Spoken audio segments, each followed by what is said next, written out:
You're listening to the Youth Critic Podcast on KHZ Network. Find us on Facebook at Decibel UNG Radio and find us on Twitter at Decibel UNG. If you like this episode, please leave a like and comment on our iTunes page at KHZ Network. And now for the podcast.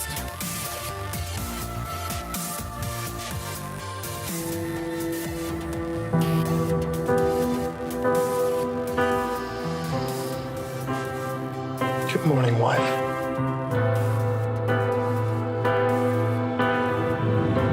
Good morning, husband.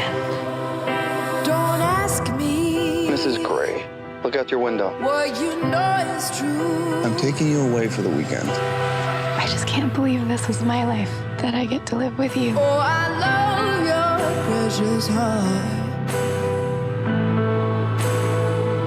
It meant nothing to me before you. Reputation. Hello, everyone. Welcome to the Youth Critic Podcast. I am Cale Smith, the host and creator of the Youth Critic Podcast. And with me today is Patrick Campbell. Hey, what's going on, guys? Cale, thank you for having me. You're welcome. And we also have Mike Messina. Hey, everyone. Yeah, thanks for having me back. I'm excited. All right. And this week we are going to be talking about really this President's Day weekend's releases, 50 Shades Darker, Lego Batman movie, and John Wick 2.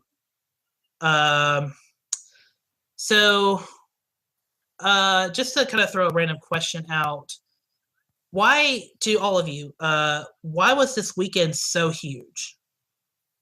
Why was this weekend just so jammed with all these big releases? Because really, I'm looking at the next couple of weeks, and other than A Cure for Wellness, there's not really that many blockbusters until Logan comes out. So why do you guys think this weekend was so huge? I think that the studios have started to learn over the last couple of years that February is actually a real hot ground to start the year off. It started a little bit, with like Die Hard and Kingsman, that we were seeing, hey, you can really make money here. And then Lego Batman as well, because you kind of opened to this time where Lego movie stuff, you know? Yeah. Huge. And so for the studios, especially because they're packing so much stuff into every month now, starting in February makes a lot of sense to just try to get a little bit of money and get a head start on the year, especially when, there's a lot of competition just around the corner in March. March is one of the most jam-packed months of the year, and I'm a little worried about some of the releases. Yeah. I mean, it definitely started right after, if not already, in Lego Batman, or Lego Movie came out like 3 years ago. And then you had RoboCop, which wasn't a huge hit, but it still did okay. And then, for years going on, and then we had 50 Shades of Grey, and then Kingsman. And then last year we got the big success of Deadpool. And of course, I think that's kind of because of those successes. I think the studio was really happy to finally have a new place, because really summer is getting too huge. Patrick, you made a good point that the March is just getting too crammed. So I think now people are just trying to make something out of the dead months of the year. And so now we have now we have President's Day weekend as like the big weekend. And actually looking ahead at next weekend, it's just this weekend again next year. Not only do we have 50 Shades Freed, but we also have the Shane Black's Predator movie and another Warner Brothers animated group film, along with the following weekend after that, Black Panther. So February is becoming really, really huge. I think it's a result of, how over the last few years, everyone has been talking about how the summer movie season is expanding and slowly going up to, went up to May, and then to April, and then to March. And I think now we're just really up to February, and pretty soon it's just going to be like, just expect big movies all the time, really. Because after this, they're probably going to go into the months like August and September as well, because obviously big movies come out in November and December already. So I think it's just going to be a thing where you're just trying to find your spot. You want to find a good spot to make a lot of money, and if you can find it, then that's just the way things are going to be now, which is good. Yeah, I agree. I totally agree. So now let's move on to the first movie we're going to talk about, which is 50 Shades Darker. Yeah. So none of you guys saw the movie, or you guys were pretty fortunate. What's funny is, I'll say this about 50 Shades Darker. It's slightly better because I didn't fall asleep. That's the best. They should put that on the poster. Like the quote on the bottom should be, "It's a little bit better. I didn't fall asleep." Kale Smith. Like that. I know the poster quote, because that is perfect. Because I cannot believe you sat through this, man. Like the first one was bad enough. It really was. It's so boring. I'll say this about the first one. I really like the soundtrack. And some of the cinematography is really nice, actually. I really like some of the cinematography. You can't go wrong with Ellie Goulding. Right, that's true. Ellie Goulding's really good in The Weeknd. Also, okay, and another thing, okay, the script is just atrocious. It's just atrocious. And somehow Dakota Johnson is able to do okay with some of the stuff she's given. Like, it's terrible. Like, it's terrible. And Jamie Dornan, I think he's a good actor too, but they're both good actors, actually. Johnson and Jamie Dornan are both good actors, and but like, from what I hear, they are. Yeah, it's not. What have you not seen anything that you like them in, or? I think the only thing I've seen Dakota in is I think she was in a small role in 21 Jump Street. Yeah, she's fantastic in that. Like 5 minutes, she's in it.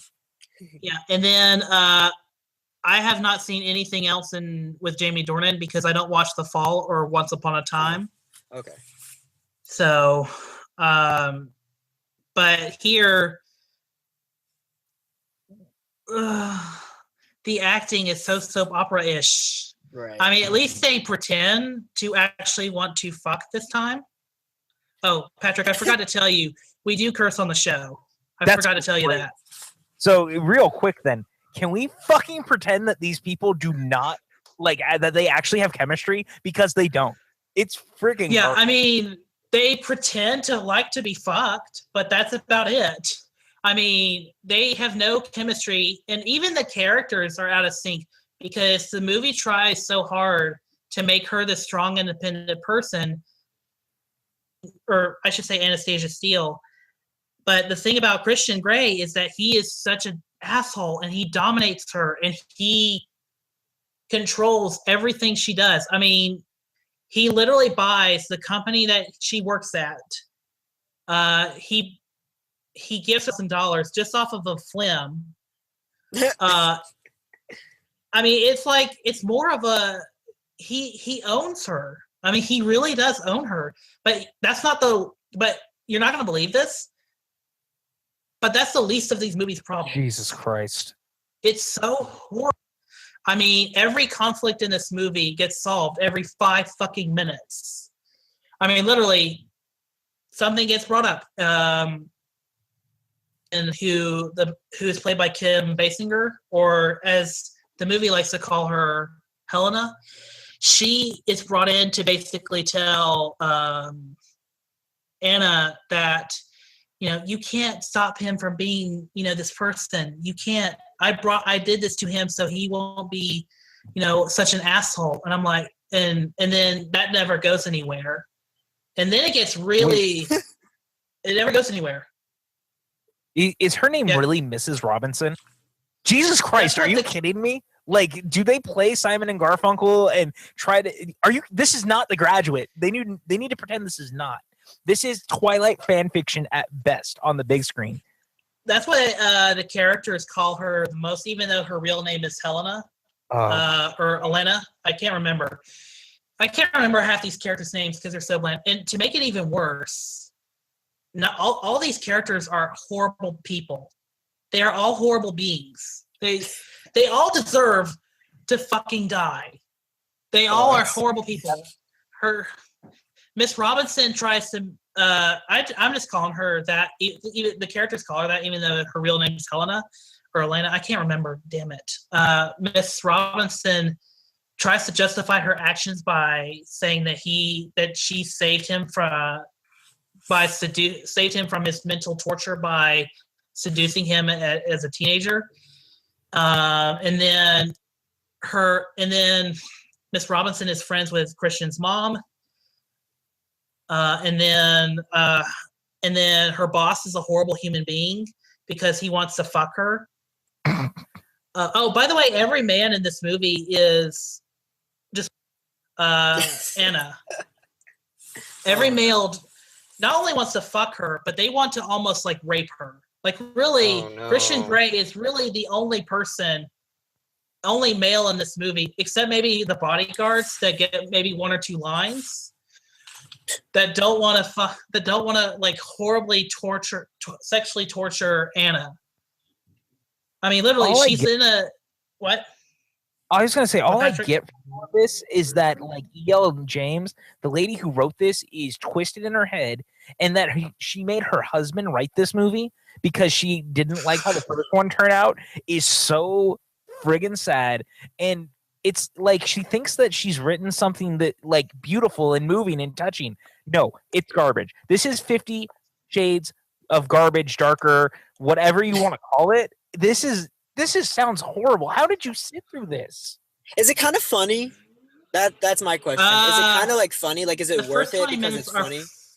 The first 20 minutes are fucking hilarious. Okay. There's a quote or a line in the movie about kinky fuckery where, I think the quote is, and I'm kind of paraphrasing because I don't remember the full quote, but the quote is, I think it is, "Here I am trying to be romantic and you just come along with your kinky fuckery." And I really just put my hands over my mouth to be like, holy shit, this movie just went to batshit insane. It's the way this movie is plotted. Have you guys seen Tommy Wiseau's The Room? Mm. Oh, yes. The worst movie ever. Yeah, it's literally plotted like that, where things happen, and then things of conflict happen, and then nothing is really of any consequence. I mean, there's really nothing about this movie. There's nothing to these movies. And what's even sad is they left a couple things open just so there could be a third movie. I mean, really, there's nothing. I really just walked out of the sequel going, so another 2-hour movie that's going to come out of this franchise? Well, here's the question. I honestly don't even know what it's about. How is it different than the first one? Is my question. Isn't there? This one has, I guess that what's the 50 Shades of fucked up dude? It got a stalker ex-girlfriend or something. Right, like the girl who made him, like introduced him to that. I know that. Is that really the plot of it though? No. So there's the Kim Basinger character who's the one who introduced him. Jesus Christ, I know way too much about this shit, and I haven't seen it. So this one, the older one, is the one who made him, but then there's this like crazy stalker girl. Okay. A younger one. Layla. Yeah, that Layla. one. Well, so all these characters are terrible, apparently, as Kale has given us, and that's really what the story is like Anastasia wants nothing to do with him, and then he's like, no, we'll have a normal relationship. So she comes back, and then these people come into her life, and she's being stalked by the crazy girl and being threatened by the other one, but it doesn't sound like any of that actually matters. And I can't believe the dude who directed Glenn Ross made this. Like, how the mighty have fallen. Jesus. Well, to be fair, that's the only good movie he's ever directed. He also directed House of Cards. To be fair. House of Cards. Again, that's television, not film. No, we can't do that because Robert Rodriguez has done TV too, and so is Tarantino. We can't just discount their greatness. Fine. Okay. So let me ask. Well, so do you have any other questions? Oh, before you ask, I have to talk about the helicopter scene that's in all the trailers. Oh, Jesus. Half of it's not even in the fucking movie. Half of it is not even in the fucking film. You see the scene where someone is trying to... Do you remember the part in the trailer? It's a very quick, like 3-second flash but it's very obvious that someone's trying to shoot down the plane, the helicopter in Yes. the movie. It's I not don't in the remember movie. that. I don't remember. The I don't remember any The of it. helicopter just has like a malfunction, and they kind of crash, and they sort of crash, and this is a perfect example of how this movie is plotted. Everyone finds out, including Anna, that Christian was in a helicopter crash, and then they're all sitting at his apartment in a whole other state where the accident actually happened. What? The accident was in Portland, Oregon, and they're in Seattle, Washington. Right. And Well, isn't they're she's watching the from news. Portland, right? Like her hometown is Portland, and then she moves. No, she's from Georgia, She's from Georgia. I think. Like in the first movie, one, her like- mom was in Georgia. Oh, okay. Okay. Oh, Her right, first mom, right, she right. visits her first mom in Georgia. But she's living in Portland, right? And then she goes up No, to she see lives in him Seattle. Seattle. No, Oh. she went to school in Seattle. Okay. For some reason, I was thinking that, like, I know she goes up to Seattle because that's where his company is and where he lives. I was thinking she lived in Portland. I don't know. It doesn't matter. I don't know why I'm asking. Jesus Christ. Why does everything bad happen in Seattle? What? I mean, every bad movie is in Seattle. Every bad movie is in Seattle? The Twilight movies. They don't take place in Seattle. They don't. Yeah, you're right. But Yeah, that's right. I forgot. Sleepless Anyway. in Seattle. Sleepless in Seattle Anyway, is a masterpiece, you monsters. No, that's a good movie. Anyway, Okay. Yeah, I know. I was saying I love that movie. anyway, the helicopter scene ends. They're watching the TV, and then literally moments after it's announced that he had survived and they found the wreckage, he walks in with his coat. Jesus. He literally walks in from an elevator. They're in his penthouse from a whole other fucking state where the crash was, and he just walks in, a little sweaty, maybe a little blood. And that's really it. I mean, it's like, wow. Is it revealed Wow. he's like a superhero? Dude, this is an unbreakable. I wish, Mike, if the third movie, but if they say in the third movie that he has planned everything to make Anastasia, to manipulate Anastasia, the helicopter crash, the Layla thing, if that's the twist in the third movie, then it wouldn't shock me. I mean, Maybe a if he masterpiece? planned this whole thing, I cannot. it might be, because it might be a masterpiece of trash and shit. A trash masterpiece. if I've A heard. masterpiece? I don't And think you know I've what the even worst heard part that about before. this is that Diego wants to watch this movie. I know. I tried to gonna get him to watch I'm it. gonna watch it. I gotta watch it just to see. I can't do it, you guys. No, I gotta do it. I gotta do it. I can't do it. like I am. I've I- gone too far. I've gotten to watch so many shitty movies over the past 5 years that I think that knowing these are bad just makes me go, you know what, man? I don't need to waste my time. I already have to sit through another Transformers this year. Like, Well, I'm not doing. I was just talking to Kale about the, like, you know how I used to see every movie, like every single yeah. one, and you guys used to joke around, I like see every movie or most movies. you guys We used all to joke did. around like, why do you do this to yourself? And I don't know. I think a lot of us do that. Yeah, like you said, like we all keep like just seeing these movies even though we know they're gonna be bad a lot of the time. But yeah, I don't do it like I used to, where I just used to see every single movie as much as I possibly could. Now I'm a little bit more selective. I've had to learn to do that Yeah. too, because there is so much stuff that comes out every year, and there is stuff that is so much better for like our time and is so much more demanding when you look at the things that come out. And like how many people saw in a Valley of Violence? None, like outside of us. See that. See, I didn't see that, so I don't. you In the Valley of Violence? yeah, isn't that the one with Ethan Hawke that came out last year that no one saw? And it's like a John Wick Western, essentially. Like he's this guy with a past. Oh, Ty West's new movie. Yes, it's so good. And no one saw it. These are the kind of movies that should be Is it vying really? for our time. Yeah, man. Yeah. I mean, I wow. kind of see the bigger films, good or bad, just I know. because people will watch them and anyway.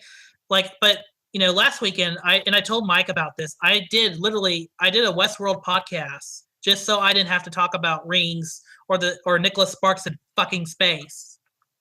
Yeah, and see, that's kind of what Literally. I get it. I fully get it. And I'm sitting here just like, wow. It's sad that this passes as entertainment, and it's real telling that this movie had like a 50% fall from this first one this weekend. Yeah. I mean, that's what happens when you get crammed in with John Wick and Lego Batman. But yeah, I agree. I mean, like John Wick may have taken some of the target audience just because it's got an R rating too. But I think that the 50% drop is not. I mean, that's a bad thing. And they waited too long to do this too. They waited 2 years? This should have been out last year, and this should have been the third one this year. Just if they had really, really wanted to capitalize on it. But that was on the. Well, I think they took a 2-year break because everyone was so mad at each other after the first movie because of how the first one ended up. I mean, movie-wise, not success, but movie-wise, everyone was so mad at each other. And they also tried to figure out a way to make sure that, if they did a second and third movie, they just did it all in like a matter of like 2 or 3 months, or maybe longer. Maybe longer. Maybe the shoot was a little longer because it was 2 movies. What's the budget on these? I wonder. $55 million. Whoa! Are you serious? Yes. Jesus, what is going? Helicopters? Well, because I'm pretty sure, like the first John Wick cost like $30 million. It went, and the second one $20 million. Yeah, and so the second one doubled its budget, and I think it was like closer to $40 million. And John Wick 2 looks beautiful and amazing, and you can see where the money went in that movie. They went to Rome. Patrick, let me explain something to you. Because the reason why they did it so cheaply and did it so great is because they cared, and they didn't want soap opera, and they know what the fuck they're doing. Well, yeah, exactly. And I guess inherently that's my problem with this franchise. If we can even call it that. It's just a shit show, really. But if we could call it a franchise, then let's call it a franchise. And we'll just sit here and no one has any idea what they're doing with this. You said it yourself. Like the writing is bad enough that like there's no rhyme or reason to how things happen. And when you have the husband of the author who wrote the books writing it because she wants total control, I don't even think he really wrote them. I'm pretty sure she did. And wait, why is he a screenwriter? I think he's a screenwriting professor. Yeah, and he ended up in it because she said he had to. It was the only way that they would go forward. It was in the contract. If they did that, why didn't she just write it? Like that's what I mean. And so she didn't get backlash or something. They thought that would take away. Like, maybe, but she caused such a shit show behind the scenes with this. Yeah, I hope the person who made all the deals and contracts for Universal is fucking fired. I really do. Like it's like the way these contracts were all done. I mean, it's unbelievable. Like it's so unbelievable. Like yeah. You know why it's this way? I mean, it really was just what? Why? Because they have Fast 8 coming out this year. That's what it is. Their summer, starting in April, is going to be huge. Universal's going to have a good year. So 50 Shades is like a thing that they can just push to the side and go, yeah, it made us money. Like, let's just ignore it and get it out. Universal have that's coming out other than this movie and Jurassic World next year. Oh, you mean like this year? You mean this year? Yeah. Okay. They have a few things, but Fast is like the big one, and Fast is going to be a lot of money. Yeah, like, I mean for sure. Yeah. It's almost. I think people are good. No, I think regardless, it's going to make a lot. Honestly, at this point. Yeah, I mean, it'll make more if it's good, but I mean, the last one made $1 billion, and that's not all Paul Walker effect. There's no way that was all Paul Walker effect. So Universal can have. I mean, it had some, but yeah, not enough that like the people in China, because it was the biggest movie in China. Remember that? Like that was huge in China, and so you know this movie's going to be big, and you know it's going to do a lot of. And they have The Mummy this summer too, and barring The Mummy being a total disaster, The Mummy is going to make money because it's got Tom Cruise and Russell Crowe. Honestly, I think it looks pretty cool. It's not what I wanted. It's not really what I was like. I was kind of wanting it to be like this darker thing, but now that I kind of see what they're doing, I'm not mad about that. If that makes sense, you know what I mean? Did you see the? Did you It's interview guys? fine. Did you guys see the featurette or just the trailer? I just saw the The trailer. trailer.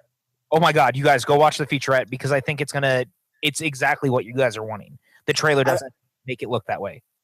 I'm hoping that like Sophia Boutella is utilized really well as the mummy. She was obviously awesome in Kingsman, and she was awesome in Star Trek Beyond. So in this, I hope they don't like waste her and like she has like substance behind her. You know. Oh, That's what I'm hoping. They also have Despicable Me 3 this year. Universal's fine. That's true. Oh, That's true. wow. They're Yeah. good. Yeah, and I think Grinch is this Christmas, isn't it? The Illumination animated Grinch. Next year. If I remember, is it next year? Hmm. I thought. Hang on, let me check. I think you might be right. I'm getting a little confused, and so I couldn't remember. But either way, like Universal's well off, and I'm very curious to see how this is all going to come together. And I think that the way 50 Shades is right now is what they Sorry, get. guys. Oh no, you're What were fine. you talking about? I was just saying, I think that the reason 50 Shades contracts can be the way they are and the way they treat this franchise is because they know the rest of the year it doesn't matter for them. Universal's going to have like a $3 billion, $4 billion a year probably, just with Minions and Fast and this and Mummy and whatever else they have up their pipe. Yeah, I'm trying to. Did we settle on the release date? No, Hang on. I think you might be right. It may be next year, but I'm really not sure. Let me look. I'll look. I'm trying. I'm trying to like Google this. And I know Benedict Cumberbatch is in it too, which is amazing. Right. Yeah. Yeah. Should be pretty cool. Hey guys, just 2018. ignore the phone. Yeah, it's Just 20. ignore the phone in the background. They haven't even announced the rest of that cast yet. Now that I notice, but I mean they'll be fine. And they've got another Minions coming out next year, I think, and another Secret Life of Pets around the corner, and Jurassic World and Universal. This is just a franchise to get them through the beginning of the year. That's all it is. Yeah. Yeah, I mean, yeah, you have Secret Life of Pets in 2019, Minions in 2020, Scene 2 in Christmas 2020. So they're pretty. Universal's fine, unlike other studios. So, I mean, and they have like the next 2 Fast and Furious movies coming out already announced. So like honestly, they just off have- of that, they're like, yeah, and they have 50 Shades Freed, which will probably get them, another $500 million at the box office. another 500. A little bit of spending money. And again, barring the Mummy being a complete disaster, they've got all the Universal monster movies. Invisible Man's already announced. Wolfman with Dwayne Johnson still rumored to be a thing. Right, and that should be with Dwayne Johnson behind it. That should definitely make money. And he's still doing his spy series over there, I think, because he's working on. He's doing a series based on a Robert Ludlum novel over there. And that's at Universal too, because Universal's like his home studio. Right. Yeah. So I mean, they've got a lot going on over there that they can hang their hats on, and that's not forgetting like they have the Blumhouse over there, and kind of. I mean, at least with the Purge and some of those. Oh, the Purge movies make money too. Yeah. So yeah, that's where their money is. Like this is just them laughing to the bank. Yeah, they're good. Don't worry, guys. So yeah, they're fine. So I really don't care about this 50 Shades phenomenon anymore. I mean, the trailers are always sort of decent. The movies are kind of competently shot. And other than that, I really don't care about the actors. This is a disaster franchise. And hopefully in the third movie ends, it'll be the last of it all, because apparently there's a whole other book that E.L. James wrote from the perspective of Christian Grey. They won't do that. There's no way. Yeah. That'd be weird. I I'm so done with this franchise. I only actually saw the second movie in theaters. I read box the first movie because I didn't really care, Right. and I couldn't get through the first movie. I still have not been able to get through the first movie. It is so Really? boring. Boring ass movie. I mean, for me, the first one is like, there's enough things in it that I felt it wasn't. I the cinematography in the film, and I do really like the sound. I think Dakota Johnson does all right throughout the film, even though, because I think she is a very talented actor, somehow she was able to be pretty good in it. But the script is so bad, like it's just trash. That's, I mean, you know, I don't even have to say anything, but I thought, I was like, when I left the movie, I was like, that was not as bad as I thought it was going to be. I remember that was my reaction. I was like, that wasn't as bad as I thought it was going to be. But and then I was just looking at the Rotten Tomatoes for it, and that one was at a 25%, and this one's at a 9%. So I don't know. Just going into this next one, I'm feeling like I might be going into it like, if it is that. I mean, you're saying you like this one a little bit more, though, right? I like it a little bit more because A, I made it through it, and Right. B, they kind of throw away the whole contract negotiation. Oh yeah, subplot. Weird stuff. I mean, literally, Patrick. A lot of the first movie that I saw is basically contract negotiations. This one literally, is it's contract negotiations too. Fuck, we have to make the second one. Oh, man. I will say though, everyone looks good in the movie. Like, everyone's good looking, even though they're all horrible people. And and I kind of understand why women like this. I understand why older women like it, because if you feel like you just want someone to take care of you all the time, then maybe Twilight, where Twilight and Christian and this, where Christian Grey and Edward Cullen basically take care of all your essential needs. You don't have to worry about anything. But the problem is these two properties misguide that, ideology a lot by basically turning it into someone who is, by basically making the whole situation basically kind of terrifying. And it's so, for me, I think Twilight is the better franchise, but 50 Shades is completely fucked up and crazy. And you're right, Patrick. E.L. James is completely insane. I actually genuinely like the first and last Twilight movies. Jesus Christ, Michael! Don't say that out loud. The first and last one. The first and last one. I like the third movie. The third movie is pretty damn awesome. Pretty good. I mean, there's good stuff. For me, there's good stuff in all of them. At least there's style, and David Slade knows how to direct horror. See, the only one that I like David Slade doing the third one because he shot it on 70mm, which is amazing. Oh, That's he did? Not what yes. Really? I didn't know that. Shot it on film. It was the only one shot on film. I kind of only watch the first one if it's ever on, and if someone makes me watch it, I'll watch the first one because it's directed by Catherine Hardwicke, because I love Lords of Dogtown, and that movie doesn't get enough love. If any of you listening have not seen Lords of Dogtown, now is a perfect time to see it. That movie is phenomenal. Is that Andy's favorite movie? Yeah, I'm pretty positive, isn't it? It's one of his. Yeah. But like Lords of Dogtown is a fantastic movie that no one saw, and it was the reason she ended up getting Twilight.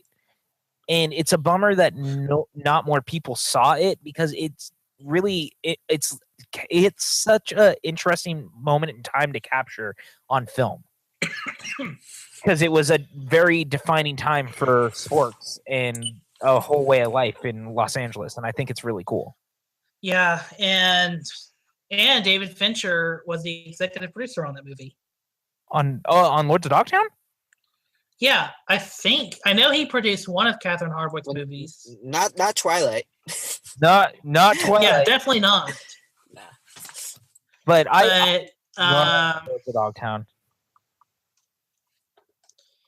All right. I mean, I really don't care about Catherine Hardwicke a lot because I've only seen Twilight, and that movie's okay. But really, Eclipse is the one that's really the good one, and the New Moon is completely rushed. New Moon is weird. It's really weird the way it's paced. I like how we're having a Twilight conversation now, but yeah, I think New Moon's my least favorite one. Like, it's just odd to me. My least favorite is all of them because I have a black heart and I don't like things. It's okay. It's okay to hate on Twilight. It really is. It's just I always like to mention Eclipse because it's actually the most interesting one of the 5 movies. Where's Diego when I need him to talk? No. Good things about Kristen Stewart movies. No. And I like. And here's the thing. Yeah, she's great. I don't want to trash those movies. I don't want to trash those movies because I totally get that there is a fan base that loves them. And I don't want to trash those, and I don't want to hurt people's feelings if they like them because they have every right to. If they like Twilight, fantastic. Like, I am glad it's for someone that, even if it isn't for me. But like, I just, those are not my vampires. My vampires are, Gary Oldman and anything that was written. That's not my vampire. Right. Like Bela Lugosi. Those are my vampires. My vampires don't sparkle. They just don't. And that's cool if yours do. But mine kill people. And they drink people's blood. And they're scary. And that's what vampires are to me. And Twilight just romanticizes it in a way that I just can't get behind. And I hate the franchise more because it gave us 50 Shades than I actually hate the franchise itself. Have you guys, speaking of Catherine Hardwicke, have you guys seen 13 with Evan Rachel Wood and Nikki Reed? Movie. Yeah. No. It's really great. Check it out. Yeah. Okay, fine.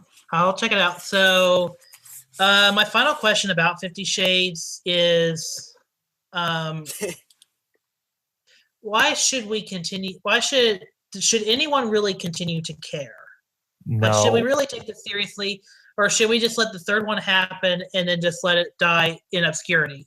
I mean, yeah, if you want to care about it, like, go for it. Like, I mean, it's not hurting anyone to like the movie. If you want to like the movie, like, go for it by all means. Like, if you get joy out of it, that's good for you. I mean, I personally like it. I mean, it's in theaters right now, and I still haven't seen it. Like I said, I'm going to see it. I don't know when, but I'll see it just because I feel like I just want to see. I just want to see what happens in it. But it's whatever. This franchise is literally made for one person, and that's our friend Ryan McLean, who I need to give a shout out to. I know. I wish I could get him on here, but I wish I could get him on here. Well, I just, like, honest to God, like, God bless him for loving these movies, man. And if it's only made for him, then fantastic. Like, Ryan, this is for you. Universal listened, and they made 3 movies that cost like $50 million just for you, man. And I am happy for you. I will say, though, I feel bad for Ryan because, and yes, I know who you guys are talking about, but I feel bad for Ryan. But again, Jamie Dornan does not show his dick. Yeah, well, he tried, apparently, and the director said no.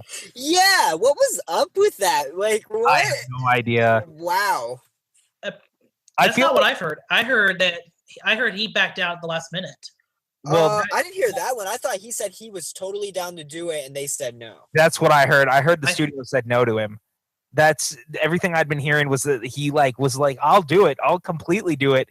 And the studio was like, no, I think we're good. And all I could think is this really, if what Mike and I have heard is true versus what Kale has heard, is that really where we're drawing the line in a movie like this?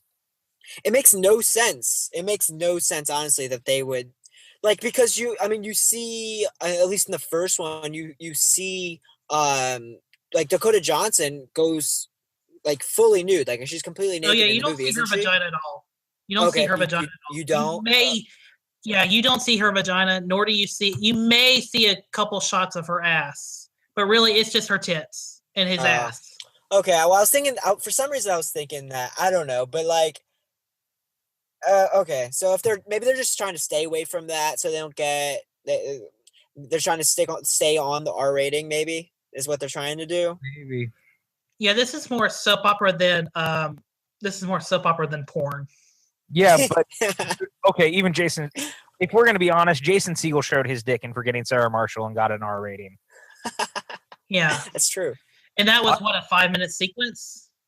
Walking around like that, dude. I mean, come on. Watchmen had a big dude walking around, just letting it hang out, and so I don't know. It just seems funny to me that Universal's like, no, I think we're good. You don't show your penis. Yeah, to be fair, in this movie, they do fuck every 10 minutes. Every 10 minutes? I mean, literally.